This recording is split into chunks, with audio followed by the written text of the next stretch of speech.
صورتحال وہ قافلے بڑھ گئے جی، راولا کوٹ کی طرف میں بات کر رہا تھا، راولا کوٹ کی جانب بڑھتے جو قافلے ہیں وہ اس وقت ہیں جب پاک آزاد کشمیر میں 3 حصوں میں الیکشن کروایا جا رہا ہے، یعنی چھوٹا سا علاقہ ہے، اس کے بھی انہوں نے 3 حصے کرتے ہیں۔ اب اس میں جو پہلے حصے میں جو انہوں نے الیکشن کرانے کا جو کروانے کا کہا، اب اس کو دیکھیں جو تصویر اب آ رہی ہیں وہ یہ ہے کہ کمپلیٹ بائیکاٹ، کشمیریوں نے کمپلیٹ بائیکاٹ کر دیا ہے الیکشن کا۔ ہو کا عالم ہے، جنہوں نے ہو گھوسٹ ٹاؤنز، وہ گھو کا عالم ہے، برے حالت بونکے دہاڑے ہیں، ووٹ ڈالنے کے لیے بندہ کوئی نہیں ہے۔ اور ایک پہ میں نے پکچر دیکھی، ایک ویڈیو دیکھی، اس میں بتا رہے ہیں پنجاب پولیس آ گئی ہے جی وہاں پہ ووٹ ڈالنے کے لیے۔ مجھے یاد ہے اس طرح کا ایک ریفرینڈم کروایا تھا ضیاء الحق صاحب نے، ہم بہت چھوٹے تھے، ضیاء الحق صاحب نے ریفرینڈم کرایا جی کہ اگر آپ اسلام چاہتے ہیں ملک میں کہ نہیں چاہتے ہیں، اگر آپ اسلام چاہتے ہیں اس کا مطلب ہے کہ میں آؤں گا، اور اگر آپ نہیں چاہتے ہیں تو پھر دیکھیں کی کرنا ہے۔ تو اس میں بھی ہو کا عالم تھا، اور پورے پاکستان میں سناٹا تھا، وہ پولنگ سٹیشن خالی پڑے تھے، لیکن وہاں پہ حیرت انگیز طور پہ کیونکہ جنرل کی حکومت تھی، جنرل صاحب تھے، تو وہاں پہ جو ووٹ پڑے وہ آپ حیرت انگیز سے آپ یقین کریں گے تقریباً 60% کے قریب ووٹ پڑ گیا تھا وہاں پہ، تو باہر اسٹیشن میں کوئی بندہ نظر نہیں آ رہا تھا۔ یہی اب یہاں پہ ہوگا، یہاں پہ آپ کو پولنگ اسٹیشنوں کے باہر بندے نہیں آئیں گے، اور اندر جب جو سوکڑیاں ہیں وہ بھری ہوئی آپ کو مل جائیں گی۔ تو یہ صورتحال ہے وہاں کے الیکشنز کی، اور مکمل بائیکاٹ یہ بڑا امپورٹنٹ ہے، یہ چیز بڑی امپورٹنٹ ہے کہ آپ حکومت تو بنا لیں گے، لیجیٹمیسی نہیں ہوگی۔ ایک بات بار بار کی جاتی ہے، مجھے ویسے سر سے ہی اب آج بیچ بیچ میں باتیں یاد آ رہی ہیں، ایک بات یاد آ رہی ہے کہ جی جب تک عوام ساتھ نہیں ہونا تو آپ اپنا دفاع نہیں کر سکتے، فوج نہیں چل سکتی۔ آپ کی انٹیلیجنس جو ہوتی ہے نا وہ آپ کی عوام ہوتی ہے۔ یہاں پہ بھی اب یہ فقدان ہونا مجھے لگ رہا، خطرہ مجھے یہ لگ رہا ہے کہ جس طرح عوام کی نفرت بڑھ گئی ہے اس اسٹیبلشمنٹ کے ساتھ اور اس فوج کے ساتھ، وہ جو ہے وہ اس بات کا تقاضا کرتی ہے کہ پاکستان کی جو اسٹیبلشمنٹ اس کو بیٹھ کے سوچنا، ان کو بیٹھ کے سوچنا ہے کہ اب ہم نے کرنا کیا ہے، کیونکہ یہ جو چیز ہے یہ پاکستان کے لیے بہت نیگیٹو ہے، پاکستان کی فوج کے لیے بڑی نیگیٹو ہے، اور یہ معاملات جو ہیں وہ کسی ایسی طرف جاتے نظر آ رہے ہیں جب یہ پاکستان کے جو ہیں وہ حصے بکھرے ہو جائیں گے، کیونکہ نفرت اتنی زیادہ ہے، انٹیلیجنس آپ کی کام نہیں کرے گی جو کہ آپ کی بہت ضروری ہے،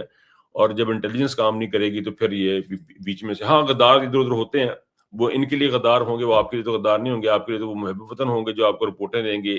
ان کی اس کمیٹی کی جو رپورٹیں دیں گے، وہ آپ کے لیے محب وطن ہوں گے، ان کے لیے غدار ہوں گے۔ یہ ایک ایسا سلسلہ چل پڑا ہے پاکستان میں، اور ذہنی مرض جو ہے وہ عام ہوتا جا رہا ہے۔ میں دیکھ رہا ہوں کہ ہمارے ملک میں لوگوں کے جو حالات ہیں، جو باتیں وہ نارمل نہیں ہیں، ان کی ڈکشنری بھی اب چینج ہو چکی ہے، اچھائی اور برائی کی چیزیں بھی ان کے جو کانسیپٹ ہے وہ چینج ہو چکا ہوا ہے۔ بہرحال جی 5 اگست کا احتجاج، 5 اگست کا احتجاج کا اعلان کیا گیا ہے،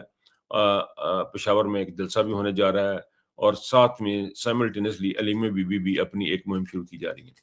میرا سوال یہ ہے، یہ 5 اگست کا جو احتجاج ہے وہ ایک دن میں ختم ہو جائے گا؟ وہ ایک دن کے لیے کیا جائے گا؟ یہ 2-4 گھنٹوں کے لیے کیا جائے گا؟ اس کے بعد کیا ہوگا؟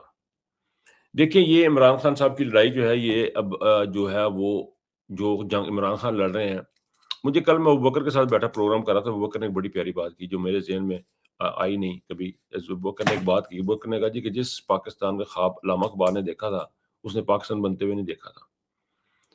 اس نے خواب دیکھا، اس کو لگا کہ یہ ہونا چاہیے، اور اس کے اوپر لوگوں نے پھر اسٹرگل کی، پھر تحریک چلی اور سارا کچھ ہوا، جنگ آزادی میں بھی بے شمار بندے مارے گئے، لیکن ان تمام لوگوں نے پاکستان کو آزاد ہوتے نہیں دیکھا، مسلمانوں کو، گوروں کو ملک چھوڑتے ہوئے انہوں نے نہیں دیکھا، وہ سارے اپنی شہادتیں دے کے جا چکے تھے۔ یہ وہ قربانیاں تھیں کہ جن کی بنا پہ یہ ہمارا ملک آزاد ہوا۔ ایسے ہی بالکل پاکستان کی صورتحال ہے اس وقت۔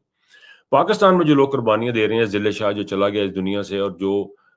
ڈی چوک میں جو لوگ مارے گئے، شہید کیے گئے، جن لوگوں کو اٹھایا گیا، جن لوگوں نے یہ تمام کے تمام حقیقی آزادی کے ہیروز ہوں گے۔ حقیقی آزادی مینس کہ جب جرنیل اپنے بیرکوں میں ہوں گے، جرنیل اپنے گھروں میں بیٹھے ہوں گے، یہ ہو نہیں سکتا کہ یہ ہو نا۔ اب یہ 5 اگست کا جو احتجاج ہے، اس کو ایک دن کا احتجاج نہیں ہونا چاہیے، اس کو ایک دن کا احتجاج نہیں بننا چاہیے، اس کو ایک مسلسل جدوجہد کی صورت اختیار کرنی چاہیے، اس صورت میں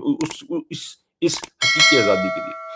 عمران خان کی جو آئیڈیالوجی ہے وہ بڑی امپورٹنٹ ہے، وہ اس سے ہم بار بار ڈی ٹریک ہوتے جاتے ہیں اور باتیں کہیں اور نکل جاتی ہیں۔ نمبر ایک تو ہمیں بہت ہی زیادہ پاکستان تحریک انصاف کو ایسی آوازوں کی ضرورت ہے کہ جو بار بار چیخیں، جی خاص طور پر جس طرح جب باہر بیٹھے ہوئے جن یوٹیوبر ہیں، یہ لوگ ہیں، ان کے اوپر باتیں کی جاتی ہیں، یہ باہر بیٹھے گلاں کرتے ہیں تے اتباہی مچا رہے ہیں۔ تو یہ جو آوازیں ہیں ابوبکر ہو گیا یا الدین ہو گیا، یہ ینگسٹرز جو ہیں جتنے بھی ہیں، عمیر راج ہیں، یاسر ہیں، بے شمار لڑکے ہیں، وہ سارے کے سارے جو کام کر رہے ہیں، جو باہر بیٹھے لوگ آوازیں اٹھا رہے ہیں، وہ ان آوازوں وہ ایک حصہ بنیں گی اس آنے والی تبدیلی کا، جس کو ہم حقیقی آزادی کہیں گے۔ اس حقیقی آزادی میں ایک ایسا ملک ہمیں تخلیق کرنا ہے جس میں صرف اور صرف سول سپریمیسی ہوگی، اور جو سیاستدان ہیں وہ اچھے ہیں برے ہیں جیسے بھی ہیں، ان کی اکاؤنٹیبلٹی بھی ہوگی، ان کے لیے یہاں پہ زمین میں آسانیاں عوام کے لیے آسانیاں پیدا کریں گے۔ یہ ایک لمبی جدوجہد ہے، اس سے لانگ اسٹرگل، اور اس کے لیے یہ 5 اگست کا جو ایک احتجاج ہے، میرا خیال ہے اس کو ان کو کنورٹ کرنا چاہیے ایک پرماننٹ احتجاج کے اندر کرنا چاہیے۔ باقی تو پرماننٹ کر لیں ہیں، باقی تو آوازیں اٹھ رہی ہیں، باقی تو چلتا رہے گا، باقی چیزیں چلتی رہیں گی، لیکن عمران خان کا جو ایک میسج ہے وہ ہمارے لیے بڑا امپورٹنٹ ہے۔ وہ یہ ہے کہ جب میں مار دیا جاؤں یا گرفتار کر لیا جاؤں، آپ نے اس نظام کو قبول نہیں کرنا۔ یہ ایک میرے دل میں ایسا بیٹھ گیا، دماغ میں یہ بات بیٹھی ہوئی ہے کہ اس سے زیادہ بڑا کسی کے لیے کیا میسج ہوگا، کسی کے لیے کیا میسج ہوگا۔ اور عمران خان نے جو باتیں کی ہیں وہ کوئی نئی باتیں کہ اپنے پاس سے کر لی ہیں۔ لا الہ الا اللہ یہ اللہ تعالیٰ کا حکم ہے کہ نہیں کوئی سوائے اللہ کے، یہ اللہ کا کہنا ہے، یہ عمران خان نے تو نہیں ایجاد کیا، آپ اس کو دیکھ کے اس کے اوپر عمل کریں۔ یہ ایاک نعبد و ایاک نستعین جو ہے، یہ عمران خان نے تو نہیں بنایا، یہ تو اللہ کا کلام ہے کہ اللہ انسان کو اللہ تعالیٰ کہتا ہے کہ دعا مانگو اللہ تعالیٰ سے کہ اللہ تیری عبادت کرتے ہیں، تمہیں سے مدد مانگتے ہیں۔ ان چیزوں پہ ہم عمل کرنا کہ صرف پی ٹی آئی نہیں کرنا ہے، امر بالمعروف نہی عن المنکر کا جو ہے وہ صرف پی ٹی آئی نے ٹھیکہ نہیں لیا ہوا ہے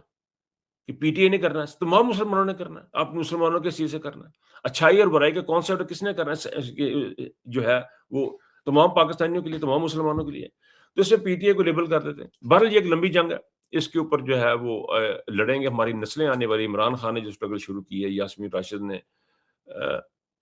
چیمہ صاحب نے، یہ ان تمام لوگوں نے جن کے کیا نام لو مس ہو جاتے ہیں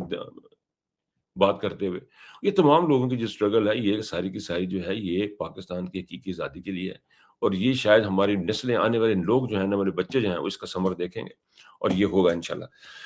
اچھا جی، خواجہ آصف کا پروٹوکول دیکھا سر میں نے،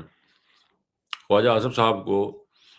جناب ایک فوجی جا رہے ہیں نا، فوجیوں کے جھرمٹ میں دو کھبے دو سجے فوجی ہیں، وہ جا رہے ہیں، ایک فوجی آگے آگے تصویریں کھینچ رہا ہے، اور اس تمام سین کی ایک ویڈیو بنی ہوئی ہے کہ جی ان کو کتنا عالم، پھر ان کو سلوٹ پڑ رہے ہیں۔ یہ ہے جی میرا پاکستان۔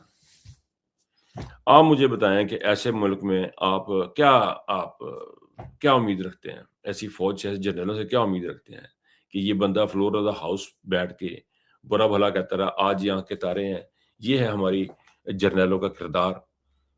یہ ہمارے جرنیلوں کا کردار ہے کہ وہ فوجیوں کو مجبور کرتے ہیں، اور پھر فوج کا ہی نام لگنا نا اینڈ آف دی ڈے۔ یہاں جرنیل تو کوئی بھی نہیں تھے، یہاں سارے فوجی تھے، فوجیوں کا نام لگنا، فوج بھی ذلیل ہونی ہے، تو فوج اپنی ذلت کا خود سبب بن رہی ہے، فوج اپنی ذلت کا، اپنے 2 وقت کی روٹی، اپنی دنیا کی 2 وقت کی دنیا کی روٹی کے لیے، 2 وقت کھانے کے لیے یہ فوج ہماری ذلت کا سبب بن رہی ہے۔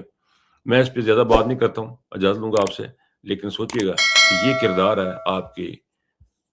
فوج کا جو اللہ کی جنگ لڑ رہی ہے۔ اور بہت خیال رکھیے گا، اللہ حافظ۔